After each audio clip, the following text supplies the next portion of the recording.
Welcome to the 2023 State of the City presentation. I am Union City Mayor Mayor Dutra-Vernaci. I will start with what's happening in the realm of transportation. I'd like to share with you the progress we are making in building our vision for Union City. This vision centers on our transit-oriented community in our station district and a regional transportation hub located at our BART station. By way of background, the first two pictures on the left of the slide are of the Pacific State Steel Corporation. It was one of the region's largest foundries and located in Dakota. I'm in the top left picture with my fellow James Logan High School students protesting at the factory on the very first Earth Day in 1970. Pacific State Steel was also one of our largest foundries and polluters. Our Union City BART station opened a few years later in the early 1970s within the industrial heart of the city, which was just north of the Pacific State Steel site. With the closure of Pacific State Steel in 1978, much of the industrial areas around the BART station remained vacant and in ruin for years. We created a redevelopment agency in the 1980s to redevelop the underutilized area into a new town center. The area has been transforming since 1998, with nearly 2,000 housing units being built around our BART station. Most recently, the area was reimagined as Union City's Station District. The Station District is designated as a priority development area in the Metropolitan Transportation Commission's Plan Bay Area 2050. At full build-out, we envision the Station District as a dynamic, diverse, transit-oriented community where people live, work, and socialize. The area will include housing, jobs, shopping, entertainment, and civic uses integrated in a vibrant setting that creates a heart for the city community. The Station District is at an exciting and pivotal point in its development. As mentioned earlier, nearly 2,000 units of housing have been built since 1998, including over 250 units of affordable housing. An additional 2,400 units are planned or are in the pipeline, with 15 to 25% of the units designated as affordable. These will be higher density, mixed-use housing within a quarter to a half mile from BART. The Station District is also envisioned to be a job center with over 3.5 million square feet zoned for jobs. This growth will be supported by numerous infrastructure improvements, which include a pedestrian at-grade crossing to create a two-sided BART station with a free pass-through. We're finalizing the details with Union Pacific now. Protected trails and paths for pedestrians and bicyclists. An intermodal rail station, which will connect residents to the Central Valley via intercity rail. More on that later. And last, Quarry Lakes Parkway, a critical multimodal corridor that will serve our BART patrons as well as our new neighborhoods in the Station District. Quarry Lakes Parkway will serve as the Station District's critical backbone infrastructure, supporting thousands of new residents, employees, and businesses within our priority development area. As a local multimodal corridor designed to complete street standards, it will have protected bike and pedestrian pathways that will eventually connect the hills to the bay. The road will be grade separated under BART and both sets of Union Pacific Railroad lines, giving our first responders an emergency route that's unobstructed by rail crossings. Quarry Lakes Parkway will alleviate congestion on Dakota Road for current and future residents, serve as a route to BART and future rail, and could provide new opportunities for future bus transit. Our Union City Intermodal Station will be a multimodal transit hub that will connect future rail service to BART, AC Transit, Union City Transit, and Dumbarton Express. Union City has invested $160 million and over 20 years of planning to support the renovation of our BART station, improve bus infrastructure, and create an east entrance to serve our residents. Without our numerous project partners, we would not be where we are today. Bus transit is a focal point of our intermodal station. Currently, we operate our own bus system, Union City Transit. It offers fixed routes along with on-demand paratransit and microtransit programs. Our intermodal station is also currently served by multiple AC transit lines. Union City Transit also maintains the Barton Express buses, which connect the East Bay to the peninsula, thereby making our intermodal station a critical hub for the Dumbarton Bridge corridor. The full build-out of our intermodal station will include a passenger rail station on the east side of BART.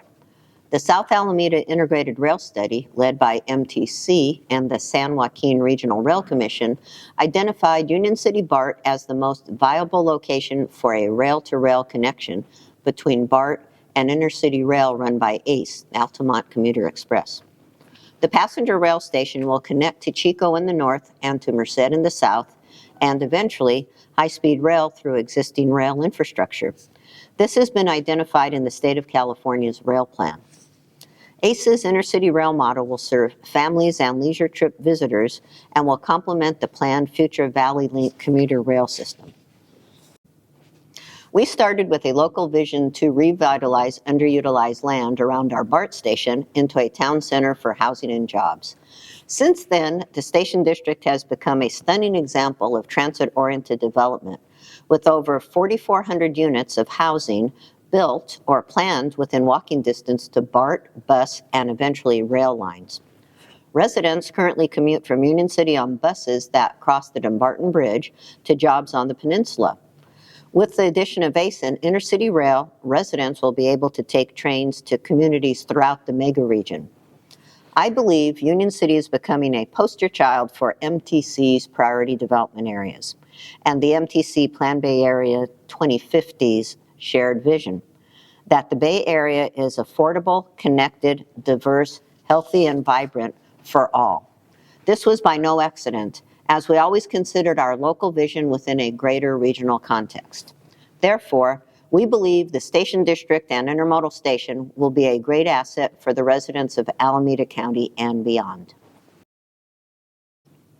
I will now transition to our budget. The good news is that our budget is currently in great shape, and we've been able to budget for additional staff, such as a dedicated code enforcement officer in the planning department. However, our financial forecasting shows that in 3 years, we're projected to have a revenue shortfall and begin spending our reserves. We operate under a strategic plan model, and our top goal is financial stability and sustainability.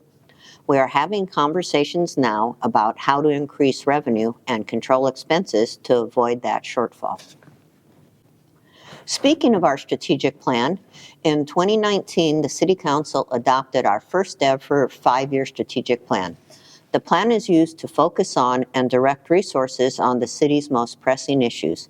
Using the strategic plan model has been successful in that our lean staff has been able to be more efficient and effective, and they have been phenomenal at accomplishing the plan goals.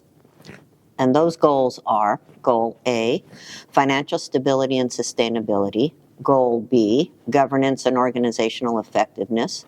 Goal C, economic community development and public safety. Goal D, environmental sustainability and infrastructure. Goal E, communications and outreach. In August 2023, the City Council renewed its commitment and identified 8 priorities to accomplish this fiscal year, which include promoting housing development for all income levels in the community by implementing the housing element and updating the Climate Action Plan, which will include regional goals. For more details about the strategic plan, to review the accomplishments, goals, and City Council priorities, you can go to our city website, then to the City Council page, then click on City Council Strategic Plan. The Climate Action Plan was completed in 2010 and is due to be updated. At the adoption of the strategic plan in August, the Climate Action Plan was included and budgeted as one of the City Council's priorities, and the update is scheduled to begin in 2024. Climate change is real, and one of the measures we are implementing is mandated by SB 1383. SB 1383 centers on recycling and composting. More on that in a few minutes. We know that emergency preparedness is important for our city as well as your family. To protect your family, we offer CERT, our Community Emergency Response Team training. CERT trains community members, businesses, and industries in emergency preparedness and basic disaster response techniques.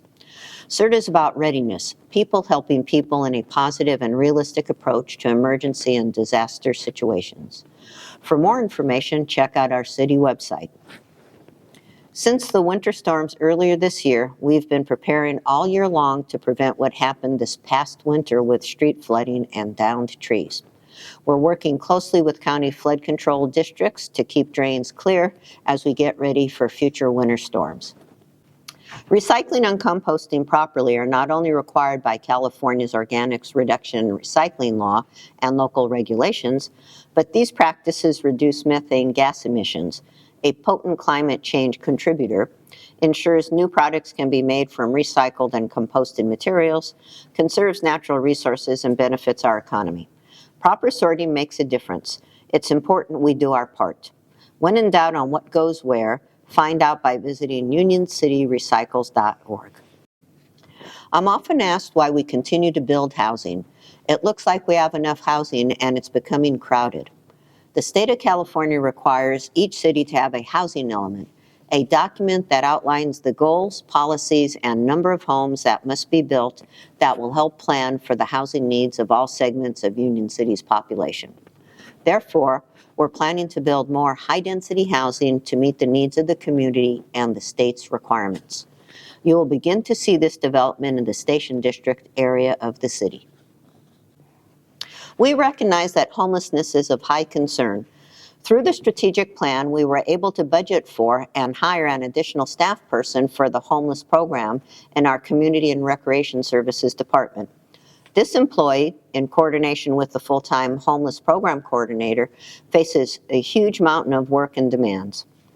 The dedicated part-time outreach worker will be doing ongoing case management with caravan participants, assist with CalWorks and CalHeap, housing and job applications, assist participants in navigating through different affordable housing sites, find sober living environments, and has even begun a crafting night at Our Lady of the Rosary Church for the children in the Caravan program, just to highlight a few tasks.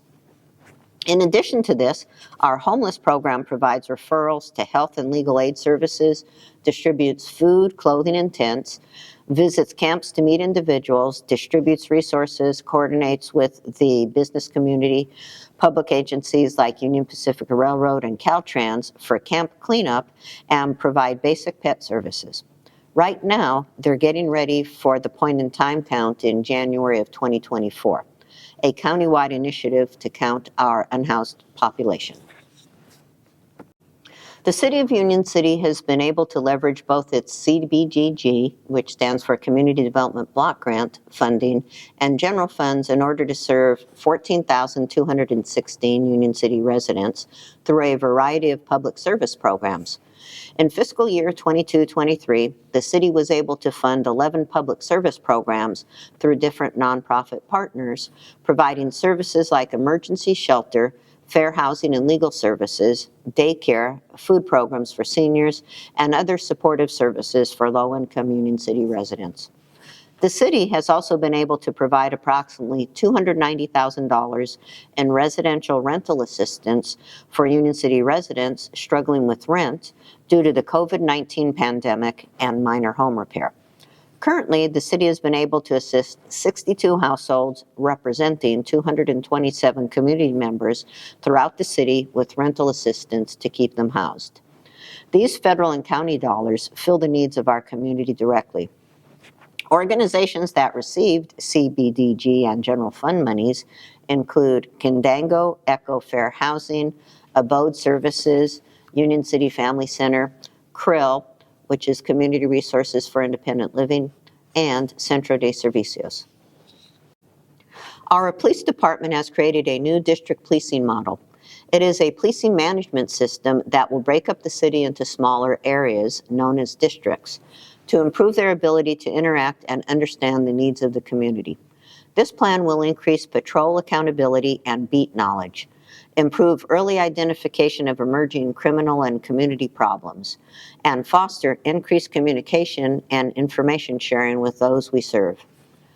During a time when staffing is the biggest challenge for police departments in California, and cities in our region have or are considering declaring a state of emergency due to low police staffing numbers, Union City has the lowest vacancy rate and highest deployable resource rate in all 11 mid and large-size cities in Alameda County. In an effort to use technology in our lives and save time, we are transitioning our service functions so you can do more online instead of coming to City Hall for things such as licensing, permitting, and making requests for services such as downed trees and streetlights. Our Economic Development Strategic Plan is getting updated next year to identify new goals to attract high-paying jobs, maintain housing affordability, and keep Union City a great place to live and work. The plan will address areas of housing, building, planning, environmental programs, and economic development. I just covered a lot of material in a very short time. Please do use our city website as a resource to find out more. We have a lot of great things going on. We strive every day to make Union City a place you are proud to call home. Thank you for watching this presentation.